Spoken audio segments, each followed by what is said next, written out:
Hello အားလုံးပဲမင်္ဂလာပါကျမမန်းလေးမြတ်ပါရှင်ဒီနေ့ sharing လုပ်ပေးမယ့်အကြောင်းအရာလေးကတော့ကျမတို့အရင်ဗီဒီယိုလေးတွေမှာကျမရှင်းပြပေးထားတဲ့ manifestation လုပ်မယ်ကိုလိုချင်တဲ့အရာတွေကိုဘဝတွေကိုရောက်လာဖို့အတွက်ဘယ်လိုမျိုး manifest လုပ်ရမယ်ဆိုတဲ့ဟာကိုကျမအရှိမဗီဒီယိုလေးနှစ်ပုတ်တင်ပြီးသွားပြီပေါ့နော်ပထမဆုံးအနေနဲ့ကိုဘာလိုချင်လဲဆိုတဲ့အရာကိုသိအောင်လုပ်ရမယ်အဲ့မတိုင်ရင်ကို review မိလုပ်မယ် review မိလုပ်ပြီးဆိုလို့ရှိရင်ကို2026မှာကိုအတွက်ဘာတွေလိုချင်လဲဆိုတဲ့အကြောင်းအရာကိုကျမအမျိုးသားခွဲခိုင်းထားရပေါ့နော်အမျိုးသားခွဲခိုင်း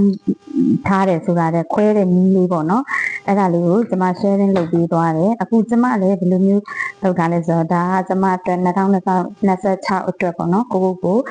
review နည်း planner လုပ်ထားတာကျမကို review နည်းလုပ်ထားတယ်ပြီးတော့အခုကိုလိုချင်တဲ့အရာလေးတွေကိုလည်းကျမဒါ1-2-3လေးနဲ့ဆင်ပြီးတော့ကျမလုပ်ထားတယ်ပေါ့နော်လုပ်ထားတဲ့ဟာကိုအဲ့ဒီက sharing လုပ်ပေးထားပါတော့အခုဒါကအဲ့ဗီဒီယိုလေးကြည့်ပြီးတော့ကိုလိုချင်တဲ့အရာလေးကိုဘယ်လိုရေးရမယ်ဆိုတဲ့ဟာလေးကိုပေါ့နော်ဒါသိပြီးလောက်ပြီးလို့ထင်ပါတယ်အဲ့ရနေပြီးတော့မှကိုလိုချင်တဲ့အရာကိုသိပြီဆိုလို့ရှိရင် manifestation process အတွက်ပေါ့နော်သွားမယ်အဲ့မှာ manifestation အတွက်ဘယ်လိုလုပ်ရမလဲဆိုတဲ့ဟာလေးကိုလည်းကျွန်မ sharing ထပ်ပြီးလုပ်ပေးမယ်ပေါ့နော်ဒီအခုကျမဒီ2026အတွက်ပေါ့နော် manifestation လုပ်ဖို့ဆိုရင်ဒါကကျမ sharing လုပ်ချင်တာဖြစ်တဲ့အတွက်ပေါ့နော်ဒီဒီလေးတော့နည်းနည်းရေးထားတယ်လုပ်ချင်တဲ့လူတကယ်လက်တွေ့လုပ်မဲ့လူကတော့ကိုလိုချင်တဲ့ကိုပေါ့နော်တခုရေးရင်လည်းရပါတယ်အဲ့တော့ဒီမှာကျမ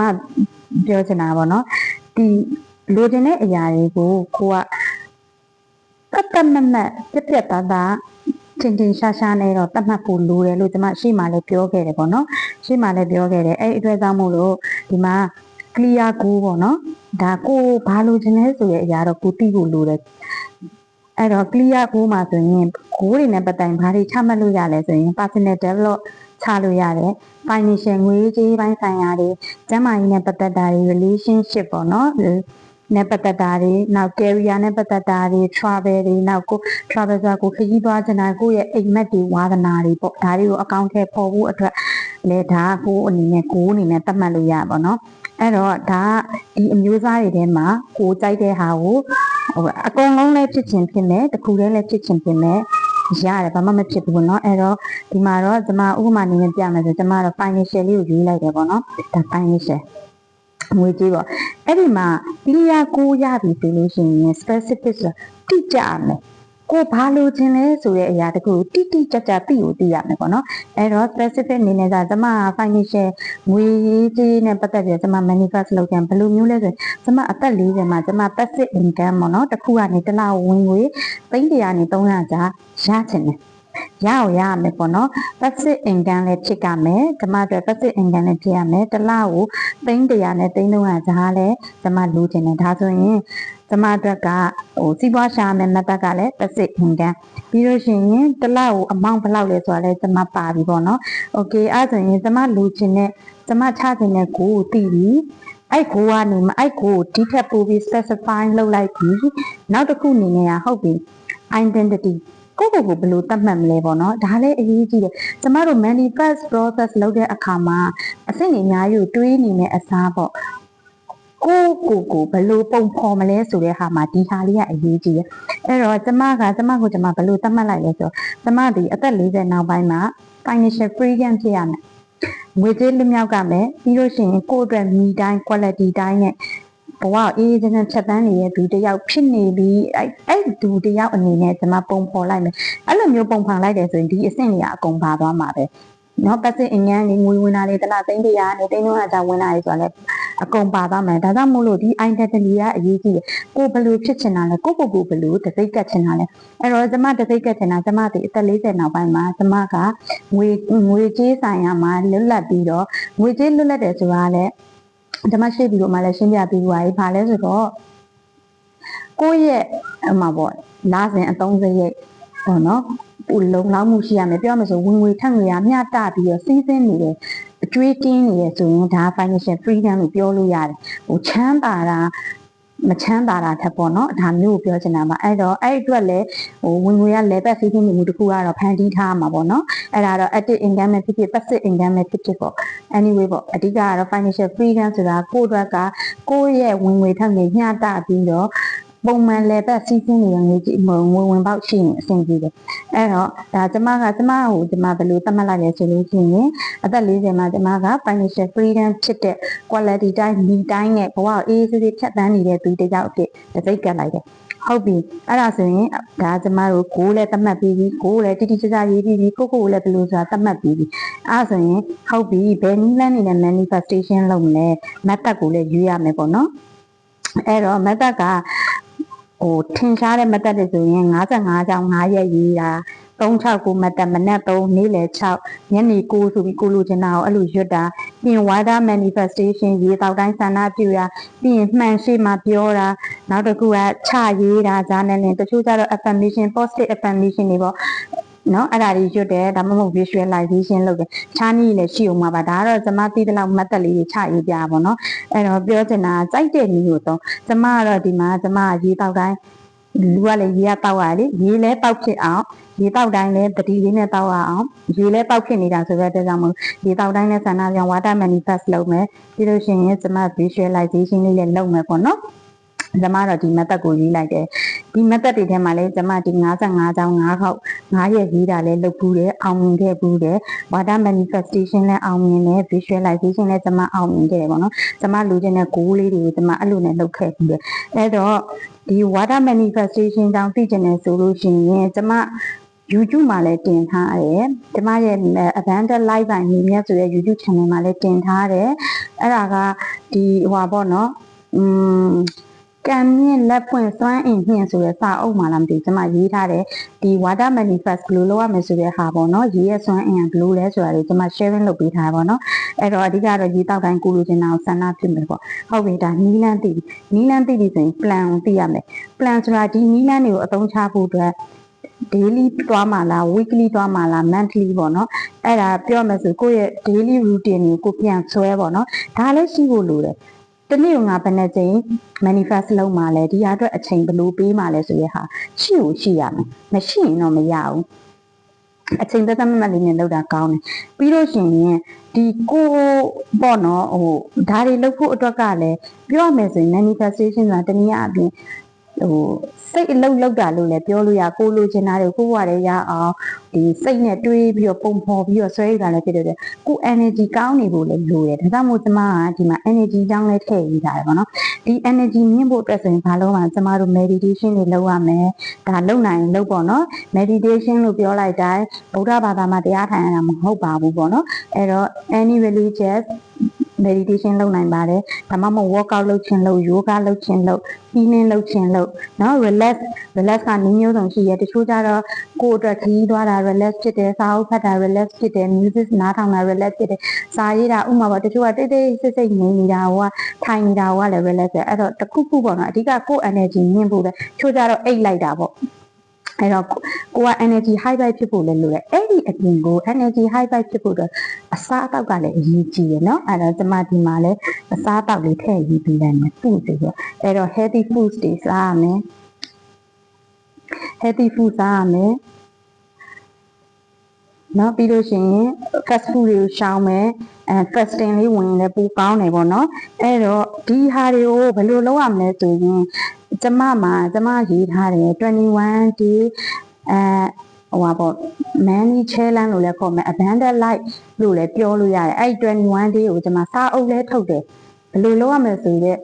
နီးလန်းတွေကိုရေးသားထားတဲ့စာအုပ်လည်းထုတ်တယ်ပြီးတော့အဲ့အတွက် plan နာဖို့လည်းကျမထုတ်တယ်ပေါ့နော်ကျမဒါနဲ့အခု e-book ပဲရောင်းတော့တယ်ပေါ့နော်ကျမဒီ hat ထုတ်ပြီးမရောင်းတော့ဘူး soft copy ပဲကျမရောင်းတယ်အဲ့ဒါလည်းကျမစီမှာရှိတယ်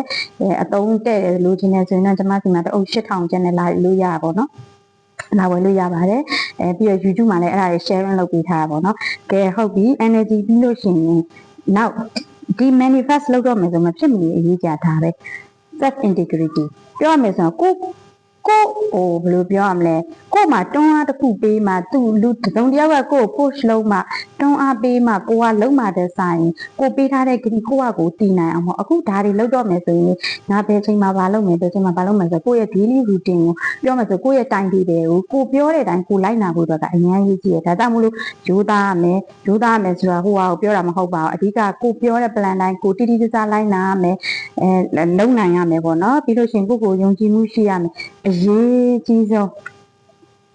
အစင်စက်မပြတ်လှုပ်ဆောင်ရမယ်မပြတ်မကွက်လှုပ်ဆောင်ဖို့တော့လိုတယ် consistency ရှိဖို့လိုတယ်ဒီ accountability ဆိုတာကတော့တာဝန်ယူတာဝန်ပြည့်စုံတဲ့ဘော set integrity ထဲမှာဆိုရင် honest ပါမယ် self trust ပါမယ် consistency ရှိမယ် accountability ရှိမယ် manifestor ဆိုရင်ကျမတို့ဒီ consistency ကအရင်အရေးကြီးတယ်ကောက်ရိုးမိလုပ်လို့မရဘူးပေါ့နော်ဒါကြောင့်မို့ဒါလေးကလည်းအရေးကြီးရယ်ဟုတ်ပြီနောက်တစ်ခုအရင်အရေးကြီးပါတယ်ကိုယ့်ဘဝထဲမှာကိုလိုချင်တာတွေရဖို့အတွက်ဆိုလို့ရှိရင်လေgratitude လို့ခေါ်တယ်ကျေးဇူးတင်တတ်တဲ့အကျင့်အဲ့ဟာကလေဘယ်လိုပြောရမလဲကြီးပွားချမ်းသာခြင်းနဲ့ဆိုအဲ့ဟာကအခြေခံမူလပဲလိုရတစ်သက်လုံးလုပ်ရမယ့်အရာဖြစ်တယ်ဒီလား gratitude ကလေအဲ့တော့ဘယ်လိုဟာမျိုးတွေ gratitude လုပ်ရမလဲဆိုရင်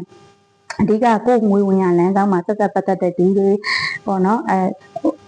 နောက်တစ်ခုဒီ manifestation လုပ်ဖို့အတွက်ဥပမာပေါ့ဒါကျမဆိုရင် financial freedom ဖြစ်ချင်တယ်အဲဆိုရင်ဒီ financial freedom ဖြစ်ဖို့တဲ့ဒီလမ်းကြောင်းတစ်လျှောက်မှာဒီဆက်ပတ်သက်နေတယ်ဘယ်လိုလုပ်ငန်းတွေပတ်သက်နေအဲဆက်ပတ်သက်တဲ့သူတွေအားလုံးကိုကျေးဇူးတင်မယ်ဒါကမဖြစ်မနေတင်ရမယ်နောက်တစ်ခုက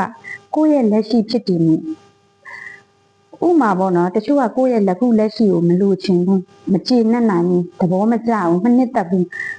ဆိုတာမျိုးတွေရှိတတ်တယ်ဥမာထားပါတော့ကိုကအခုလက်ရှိအလုပ်လုပ်နေတယ်ဒီလုပ်ကနေကိုကတအားထွက်ချင်တယ်နောက်လုပ်ကိုပြောင်းချင်တယ်ဒါပေမဲ့လူတွေဒီဘာလုပ်လဲအဲ့ခါကြလို့ရှိရင်ဒီလက်ရှိလုပ်နေတဲ့အလုပ်ရဲ့မကောင်းတဲ့အချက်တွေပဲမြင်နေတယ်နေ့စဉ်နဲ့များအခုတွေပွားနေပေါ့နော်အဲ့ဒါမျိုးကိုမလုပ်သေးနဲ့ကိုဘာပဲပြောနောက်လို့မချိန်မှာဒီလုပ်လေးကလောလောဆယ်ကိုဝင်ငွေပေးနေတယ်ဒီလုပ်လေးနဲ့ကိုရက်တည်နေရသေးတယ်နောက်ပြီးတော့ဒီလုပ်နဲ့ကိုဘယ်နှစ်ထိလုပ်ခဲ့နိုင်လဲပြီးဒီလုပ်ငန်းကိုမှဆက်ပတ်သက်နေကိုရဲ့အထက်အောက်တွဲဖက်ဘသူတွေကိုကျေးဇူးတင်တယ်အဲ့ဒါလေးကိုတွေးပြီးကျေးဇူးတင်ဒီလက်ရှိကိုကျေးဇူးတင်မှနောက်ဟာကိုလိုချင်တိုင်းခုလက်ရှိဟာကြီးမကောင်းဘူးဆိုတဲ့ဟာမျိုး mindset ကိုမတွေးပါနဲ့ဒါကြောင့်မို့ကိုယ့်ရဲ့လက်ရှိဖြစ်တည်မှုကိုကကျေးဇူးတင်မှဥမာကိုကဘယ်လိုပြောမလဲကိုမှခြေကောင်းလက်ကောင်းတွေရှိနေသေးတယ်ကိုမှကောင်းမွန်စွာအိပ်စက်နိုင်သေးတယ်နောက်ကိုအစားအသောက်တွေစားတောက်နိုင်သေးတယ်ပေါ့နော်ဒါအသေးမွားနေစလို့ပေါ့ဒါမျိုးလေးတွေကနေစပြီး gratitude လုပ်လို့ရတယ်အဲ့တော့ gratitude ဘဝမှာကြီးပွားတိုးတက်ခြင်းအချက်နှစ်ချက်ပဲလိုက်နာရမယ်အဲ့နှစ်ချက်ကပါဆိုနံပါတ်1က gratitude ကျေးဇူးတရားကိုသိပြီးတော့ကျေးဇူးတင်တတ်နံပါတ်2မြစ်စရာစိတ်လုံးဝမထားအောင်မုဒိတာဘွားနိုင်တဲ့စိတ်ထားအောင်ထားမယ်အဲ့နှစ်ချက်ရှင်ဘဝကြီးပွားတိုးတက်တယ်ဟုတ်ပြီနော်အဲ့တော့ဒီ gratitude ကလည်းမဖြစ်နေလုံး okay နောက်ဆုံးတစ်ခု feeling လို့ဘာလို့ပြောလဲဆိုရင်ကျမတို့ဒီက manifest လုပ်တယ်ဆိုလို့ရှိရင်ကျမတို့ဘာအတွက်လုပ်ချင်တာလဲကျမတို့မှာကောင်းတဲ့ intention ရှိသလားဥပမာပေါ့ကျမ financial freedom ဖြစ်ချင်တယ်ဘာဖြစ်လို့လဲဆိုလို့ရှိရင်ဒါကျမရဲ့ရည်ရွယ်ချက်ကတော့ကျမကအသက်40နောက်ပိုင်းမှာကိုယ့်ရဲ့ခန္ဓာကိုယ်ရဲ့ energy ကိုချွေကျင်လာတယ်။နောက်တက်နဲ့နေခြင်းနဲ့ကျဉ်းမမာနေခြင်းနဲ့ပြီးတော့တရားဓမ္မတွေအားထုတ်ခြင်းနဲ့ကိုယ်ဝါသနာပါလေးတွေအချိန်ပေးခြင်းနဲ့ကိုယ့်အတွက်ချိန်ပေးခြင်းနဲ့ကိုယ့်မိသားစုအတွက်အချိန်ပေးခြင်းနဲ့အဲ့အတွက်ကြောင့်မို့လို့ကျမက financial freedom လုပ်တယ်လုပ်ချင်တယ်ပေါ့နော်။ဟုတ်ပြီတချို့ကဒီ manifest ကိုလုပ်ချင်ဥမာပေါ့ယာပြီးတိုးခြင်းနဲ့ပေါ့။ဘာဖြစ်လို့ယာပြီးတိုးခြင်းတာလဲ။ငါသူ့ထက်ပါခြင်းငါသူ့အထက်ရောက်မှငါသူ့ကိုပြန်လုံနိုင်တယ်အဲ့လိုမျိုး mindset negative mindset ရှိနေလားအရင်အရေးကြီးပါတယ် manifest လုပ်မဲ့အခါမှာကိုယ့်ရဲ့ intention အရေးကြီးတယ်အဲ့တော့ကိုယ့် intention ဒီဘယ်ဘက်ကိုတွားနေလဲအဲ့ဒါအရင်အရေးကြီးတယ်အဲ့တော့ကောင်းသောဘက်ကိုပဲ intention ထားပါစေတနာဆိုးစိတ်ဆိုးတွေနဲ့ intention ထားပြီးတော့ manifest မလုပ်ပါနဲ့ဘောနော်အဲ့ဒါအရင်အရေးကြီးတယ်အားကြောင့်မို့လို့ဒီ manifest လုပ်မယ်ဆိုရင် why ဘာကြောင့်လဲဘာကြောင့်ဖြစ်ချင်တာလဲဒီဟာလှုပ်လိုက်လို့ရှိရင်ကိုယ့်အတွက်ဒီဟာတွေပြည့်ဝလာရင်ကိုယ့်အတွက်ပျော်ရွှင်မှလားမပျော်ရွှင်လားနောက်တခြားသူတွေရောဒီဟာနဲ့ဆက်ဆက်ပြီးတော့ပျော်ရွှင်မှလားမပျော်ရွှင်ဘူးလားခုမှကိုကသူများကိုနင်းတက်ပြီးမှရသွားမယ်အရာတခုကိုလိုချင်နေတာလားပေါ့နော်ဒါမှမဟုတ်ကိုကတကယ်မှ intention ကောင်းကောင်းလေးနဲ့ဒါလေးဖြစ်ရင်တော့ငါဘသူတွေကိုငါဘာလုပ်ပေးနိုင်မှာဆိုတဲ့ဟာမျိုးလေးနဲ့ကောင်းတဲ့ intention နဲ့လားဆိုတော့စဉ်းစားရမယ်ပြီးလို့ရှိရင်ကိုဒါကိုလုပ်ဖို့အတွက်ကို့မှာရောယုံကြည်ချက်ရှိရလား နော်အဲ့ဒါအရင်ရေးကြည့်ရဘာဖြစ်လို့လဲဆိုတော့ဥမာပေါ့ကျမတစ်လ3သိန်းဝင်တာနဲ့တစ်လ3တစ်ထောင်ဝင်မယ်လို့ကျမ manifest လုပ်လိုက်မယ်ဆိုရင်ဘယ်သူမှမဆွဲချကိုယ်စိတ်ကပဲကိုယ်ဆွဲချဟဲ့ငါက3သိန်းဝင်တာအခု1000ဆိုဖြစ်နိုင်ပါမလားဆိုတဲ့စိတ်ကစလာတာဒါကြောင့်မလို့ကျမပြောတယ် manifest လေးတွေလို့တတိလေးရနဲ့စလုပ်ကြည့်ပါအရင်ဆုံးကိုယုံကြည်မှုတွေတည်ဆောက်ပေါ့နော်အဲ့ကျမလည်းအဲ့လိုပဲတည်ဆောက်ခဲ့ရတယ်ကျမတို့အရင်ဆုံးကို challenge တတိလေးတွေနဲ့စခဲ့တယ်အဲ့တော့ manifest လေးတွေအောင်လာတယ်အောင်လိုက်မှာအော်ငါထိုက်တယ်နဲ့ငါဟာလုံနိုင်တယ်ငါကငါလိုချင်တဲ့အရာတွေနဲ့ငါထိုက်တယ်နဲ့ငါမှာပိုင်ဆိုင်ခွင့်ရှိတယ်ငါရလဲရတယ်လုံလဲလုံနိုင်တယ်ဆိုတော့ confidence level high ဖြစ်လာတဲ့အခါမှာကျမတို့ဘဝထဲမှာကျမတို့လူချင်တာကိုကျမအလွယ်တကူလုပ်နိုင်တယ်ကိုယ်ရင်တော့ကလည်းမရှိတော့ဘူးပေါ့နော်အဲ့လိုမျိုးနဲ့အဲ့လိုမျိုး confidence level ကိုအရင်တိဆောက်ချင်တယ်ဆိုလို့ရှိရင်တိလေးတွေကနေအရင်စလုပ်ပါ manifest လုပ်မယ်ဆိုရင်ပေါ့နော်ဒါကဒီနေ့ manifest လုပ်မယ်ဆိုရင်သိထားမယ်အချက်လက်လေးတွေကိုကျမက sharing လုပ်ပေးတာပါနောက်ထပ်ဒီလည်းထပ်လုပ်ပေးပါဦးမယ်နောက်ပြီးတော့manifest လုပ်မယ်ဆိုရင်ဘယ်လိုစိတ်တွေကိုရှောင်ရမယ်ဘယ်လို emotion တွေရှိတယ်ဆိုတာကိုလည်းထပ်ပြီး sharing လုပ်ပေးပါမယ် thank you ပါ